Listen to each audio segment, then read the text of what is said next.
Genius টুকি টাকিতে আমি জিনিয়া তোমাদের সকলকে বেঙ্গল ফিউশনে স্বাগত জানাই।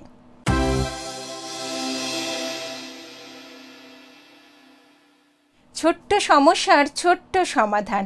আজকে আমার বিষয় হলো ঝরঝরে এবং সুস্বাদু ভাত কিভাবে তোমরা রান্না করবে।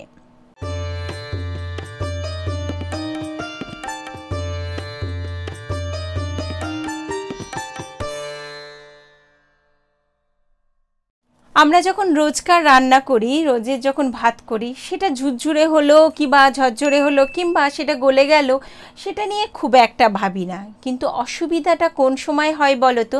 যখন বাড়িতে হয়তো কেউ আসবে বা নিজেদের জন্য বিরিয়ানি বানাচ্ছি, ফ্রাইড রাইস বানাচ্ছি অথবা পোলাও বানাচ্ছি, ঠিকমতো ভাতটা হয় সেদ্ধ হচ্ছে না, না হলে সেদ্ধ তো হলেও তাতে গলে গেল, এটাতে পড়ি মহা বিপদে। আর তোমার এই ভাতের এই ওপরেই নির্ভর করছে কিন্তু বিরিয়ানি, ফ্রাইড রাইস এই জিনিসগুলো কীরকম হবে। তো সেক্ষেত্রে কয়েকটা পদ্ধতি আছে হয়তো, কিন্তু আমি তোমাদেরকে একটা সহজ পদ্ধতি বলছি। এই পদ্ধতিটা করলে খুব সহজে এই ধরনের সমস্যা থেকে রেহাই মিলবে। প্রথমত বলি, দেখো আমরা যখন বিরিয়ানি করি বা ফ্রাইড রাইস করি বা এই ধরনের পোলাও এইগুলো যখন রান্না করি, তখন চাল কিন্তু আধ ঘন্টা আগে ভিজিয়ে রাখি। একটা ভুল অনেকেই করে যে আধ ঘন্টা ভেজানো হয়ে যায়, তারপরে চালটাকে ধোই। যেমন রোজকার ভাতে আমরা যেটা করি, সেটা করবে না। তাতে কি হয় বলো তো? চালটা নরম হয়ে যায় এবং সেটা ভেঙে যাওয়ার সম্ভাবনা অনেকখানি থাকে। তাই প্রথম অবস্থায় যদি তুমি চালটাকে ধুয়ে তারপরে জল দিয়ে ভিজিয়ে রেখে দাও, তাহলে ওই ভেঙে যাওয়ার ভয়টা থাকবে না। এটা তো হলো প্রথম জিনিসটা।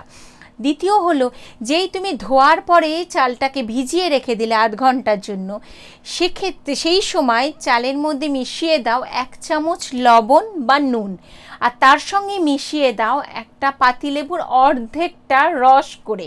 আর যদি পরিমাণে অনেকটা বেশি হয়, সেক্ষেত্রে পুরো পাতিলেবুর রসটাই মিশিয়ে দিতে পারো। এবারে ওই পাতিলেবু এবং লবণ মেশানো অবস্থাতে জল দিয়ে চালটাকে ভিজিয়ে আধ ঘন্টা রেখে দিলে, তারপরে তুমি রান্না করতে দাও।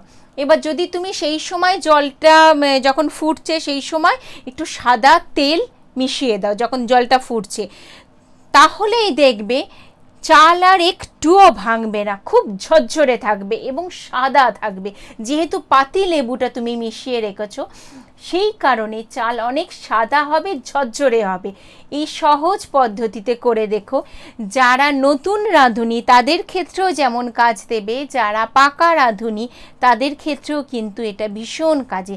আর যদি মনে করো রোজকার রান্নায়, রোজ যে ভাতটা রান্না করি তার মধ্যেও তুমি এই পদ্ধতি অবলম্বন করবে, তাহলে করতেই পারো, তোমার রান্না করা ভাতটা কিন্তু ঝরঝরে হবে। কেমন লাগলো এই পদ্ধতিটা আমাকে জানাতে ভুল করো না। আমি নিশ্চিত এটা অনেকেই এই ধরনের আর কি ভুল করে, তো এটাকে যতটা পারো শেয়ার করো, কারণ তোমার একটা শেয়ার করলে হয়তো একজনের বিরিয়ানি, ফ্রাইড রাইসটা অনেক বেশি সুস্বাদু হয়ে উঠবে। ভালো থেকো বন্ধুরা, নমস্কার।